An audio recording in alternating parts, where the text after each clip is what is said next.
let's say, imagine just for a second that you're thrust far into the future, and you know just what you know now. Now, it's technically progress if you, say, encounter whatever vehicle they're using in the future, but do you really know how to use it? And is it really any better for anyone involved if you take that vehicle and, say, crash it into the nearest thing that's around? And this is what explains the quote that I chose. Is it progress if a cannibal uses a knife and fork? And this quote is pretty neat because I don't think it's progress. And I'll give you two examples of this. I'll use just general large society things because progress needs to be measured. First thing I'm going to talk about is my first example of progress basically running rampant, which is medieval Europe. Now, you can say that big cities, when they invented agriculture and various methods like that to allow people to gather in large groups, you could say that was progress because it brought people together and starting economies and whatnot. But it wasn't measured because they didn't have the infrastructure to back up those groups. So in the end, you ended up with genocides, plagues, things like that that really just ended up undermining everything that was made for large portions of it.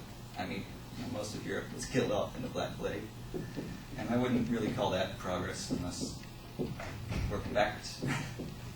Now, there is another one that's happening, and I can say that it's happening right now. It's the current U.S. government.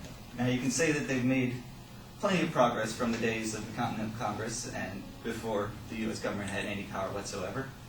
But I don't think it's very well measured because the businesses are getting a large portion of the say in the government compared to the normal everyday person.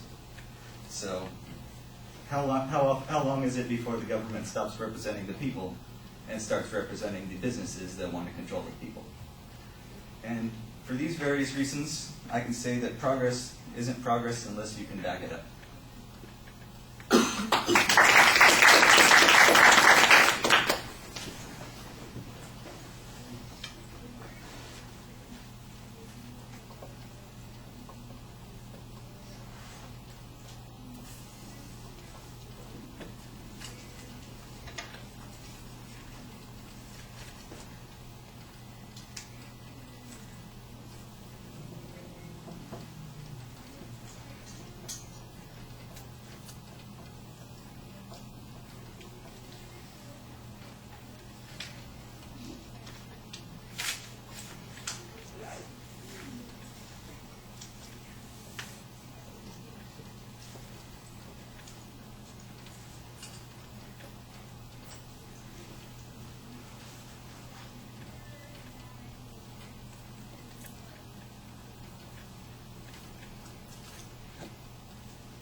All right, the visualization that you had as your attention device was interesting, but it was also a little bit confusing.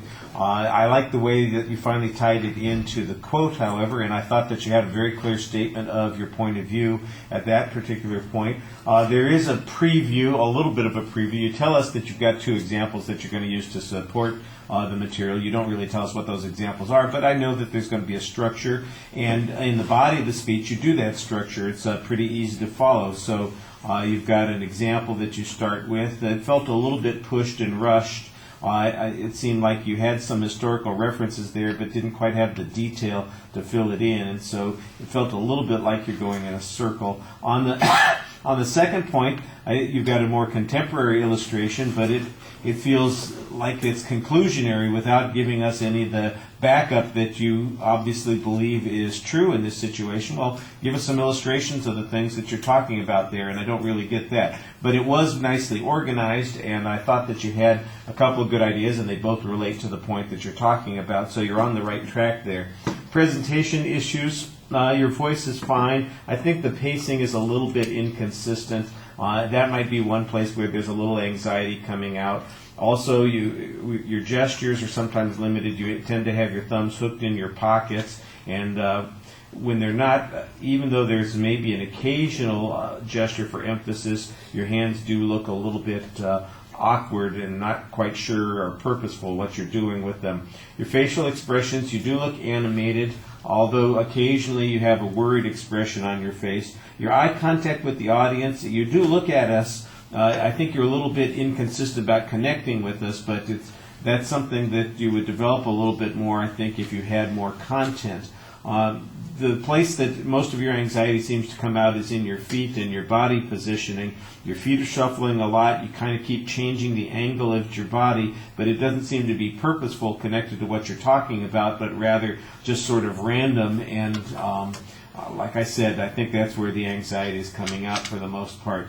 At the end of the speech, I think you found an exit line. It could be delivered a little bit more effectively, and don't forget to kind of come back to the point that you were trying to make at the beginning of the speech. I think that would give it a little bit more holistic sense at the end of the presentation. All right, thank you.